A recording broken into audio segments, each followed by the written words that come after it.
శివరాత్రి బ్రహ్మోత్సవాలను దృష్టిలో పెట్టుకొని శ్రీశైలం వెళ్తున్నటువంటి భక్తులకందరికీ లేదా శివస్వాములకందరికీ కూడా చాలా మందికి సుదూర ప్రాంతాల నుంచి నడిచి శ్రీశైలం చేరుకునే అలవాటు ఉంది.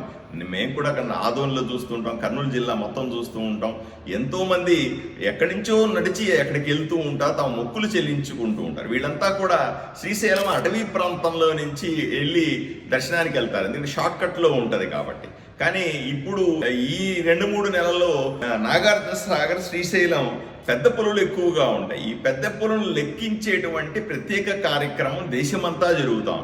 దీన్ని దృష్టిలో పెట్టుకుని అడవుల నుంచి వెళ్ళడానికి వీలు లేదు, మీరు హైవేల మీదనే నడుచుకుని వెళ్ళాలంటే చాలా ఇబ్బంది పడుతున్నారు ప్రజలందరూ కూడా. దీన్ని దృష్టిలో పెట్టుకొని మంత్రుల కమిటీ ఏర్పడి దీని మీద పూర్తి స్థాయిలో చర్చించడం, ప్రభుత్వానికి విన్నవించడం, అలాగే దీని ద్వారా అధికారులు ఈ నెల ఫిబ్రవరి 8వ తారీఖు నుంచి శివరాత్రి వరకు 15-16 వరకు కూడా అడవిలో నుంచి నడిచి వెళ్ళవచ్చు అనేటువంటి ప్రత్యేక అనుమతించింది. శివస్వాములందరూ కూడా లేదా భక్తులందరూ కూడా ఎవరైతే నడిచి శ్రీశైలానికి వెళ్తున్నారో వీళ్ళకందరికీ కూడా ఒక శుభవార్త లాంటిది. ఈ ప్రత్యేకమైన అనుమతులు ఇచ్చినటువంటి గౌరవ ఉప ముఖ్యమంత్రి శ్రీ పవన్ కళ్యాణ్ గారికి ప్రత్యేకంగా భక్తుల వైపు నుంచి ధన్యవాదాలు తెలుపుకుంటా ఉన్నాను.